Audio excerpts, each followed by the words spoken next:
सभी बहनों को राम राम। तीजों की कथा, छोटी सी कथा है, उस कथा सुनते हैं।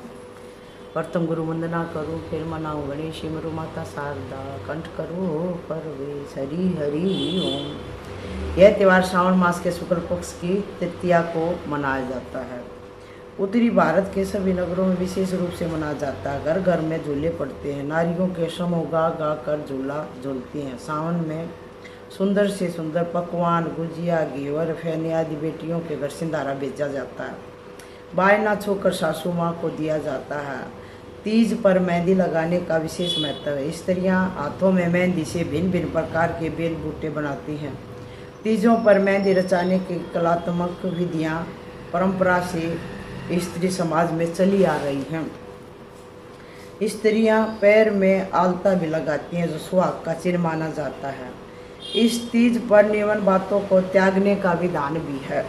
कौन कौन सी बातें छोड़नी चाहिए, त्यागनी चाहिए? देखो, पति से छल कपट करना छोड़ना चाहिए, झूठ बोलना छोड़ना चाहिए, दुर्व्यवहार करना छोड़ना चाहिए, पराई निंदा करना छोड़ना चाहिए। ये तीजों का बड़ा त्यौहार है। कोई भी अपने अंदर कोई भी बुराई है, उस बुराई को त्यागने की कोशिश करना चाहिए।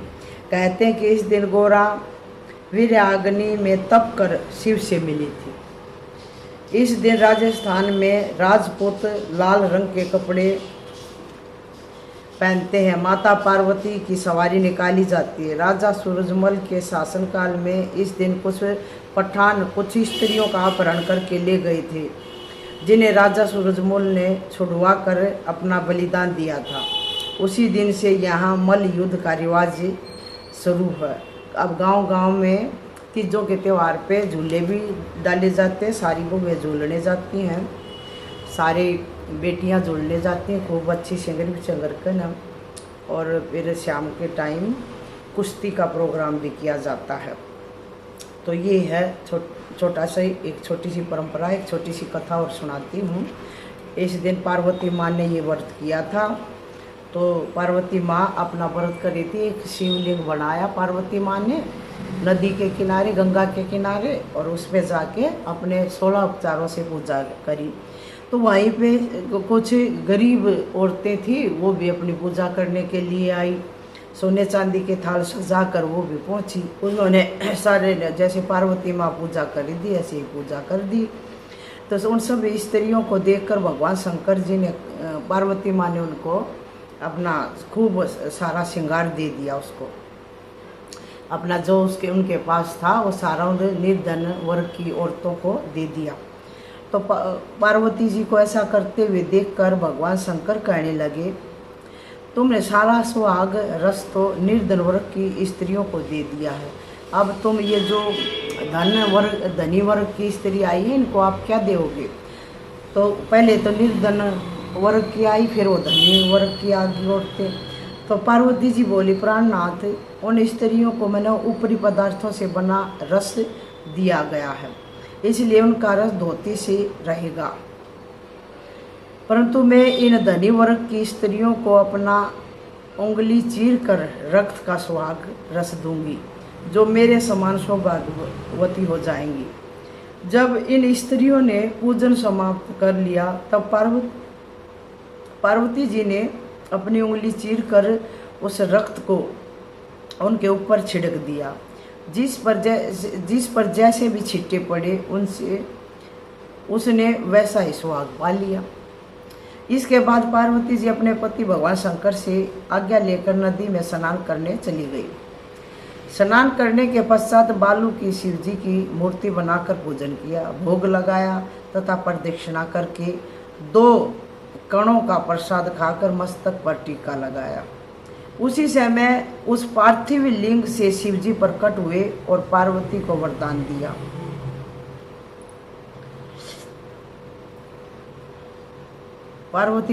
दिया। आज के दिन जो स्त्री मेरा पूजन और तुम्हारा व्रत करेंगी, उसका पति चिरंजीव रहेगा। ये तीज के व्रत, तीजों का दिन था। उसी दिन पार्वती माँ ने व्रत किया था। तो भगवान शंकर ने पार्वती माँ को ही वरदान दिया था, जो भी पतिव्रता स्त्री इस दिन मेरा पूजन और तुम्हारा पूजन करेंगी, तो उनको चिरंजीव सुहाग रहेगा। तथा मोक्ष भी प्राप्त होगा। भगवान शिव यह वरदान देकर अंतर्ध्यान हो गए। इतना सब करते करते पार्वती जी को काफ़ी समय लग गया। पार्वती जी नदी के तट से चलकर उस स्थान पर आई जहाँ पर भगवान शंकर और नारद जी को छोड़कर गई थी। शिवजी ने विलंब से आने का कारण पूछा तो इस पर पार्वती जी बोली, मेरे भाई भावज नदी किनारे मिल गए थे। उन्होंने मुझे दूध भात खाने तथा ठहरने का आग्रह किया, इसी कारण से मुझे आने में देर होगी। ऐसा जानकर अंतर्यामी भगवान शंकर भी दूध भात खाने के लालच से नदी की तट की ओर चलने लगे। पार्वती जी ने मौन भाव से भगवान शिव जी का ही ध्यान करके प्रार्थना की, भगवान आप अपने इस अनन्य दासी की लाज रखिए। प्रार्थना करते हुए पार्वती जी उनके पीछे पीछे चलने लगी। उन्हें दूर नदी तट पर माया का महल दिखाई दिया। वहाँ महल के अंदर शिव जी के साले तथा शैलेज ने शिव पार्वती का स्वागत किया। वे 2 दिन वहाँ रहे। तीसरे दिन पार्वती जी ने शिव जी से चलने के लिए कहा तो भगवान शिव चलने को तैयार ना हुए। तब पार्वती जी रूठ कर अकेली ही चल दी। ऐसी परिस्थिति में भगवान शिव को भी पार्वती के साथ चलना पड़ा। नारद जी भी साथ चल दिए। चलते चलते भगवान शंकर बोले, मैं तुम्हारे मायके में अपनी माला भूल आया। माला लाने के लिए पार्वती जी तैयार हुई तो भगवान ने पार्वती जी को न भेजकर नारद जी को भेजा, पर वहाँ पहुँचने पर नारद जी को कोई महल नजर नहीं आया। वहाँ दूर दूर तक जंगल ही जंगल था। सहसा बिजली कौंधी। नारद जी को शिव जी की माला एक पेड़ पर लटकी हुई दिखाई दी। नारद जी ने माला उतारी और शिव जी के पास पहुंचकर यात्रा का कष्ट बताने लगे। शिव जी हंसकर कहने लगे, यह सब पार्वती की ही लीला है। इस पर पार्वती जी बोली, मैं किस योग्य हूँ स्वामी, यह सब तो आपकी कृपा है। ऐसा जानकर महर्षि नारद जी ने माता पार्वती तथा उनके पतिव्रत प्रभाव से उत्पन्न घटना की मुक्ति कंठ से प्रशंसा की। जहाँ तक उनके द्वारा पूजन की बात को छिपाने का प्रश्न है, वह भी उचित ही जान पड़ता, क्योंकि पूजा छिपा कर ही करनी चाहिए। क्योंकि पार्वती जी ने इस व्रत को छिपा कर किया था, उसी परंपरा के अनुसार आज भी पूजन के अवसर पर पुरुष उपस्थित नहीं होते। यह एक छोटी सी कथा है पार्वती की शंकर भगवान की। तो पार्वती जी अपने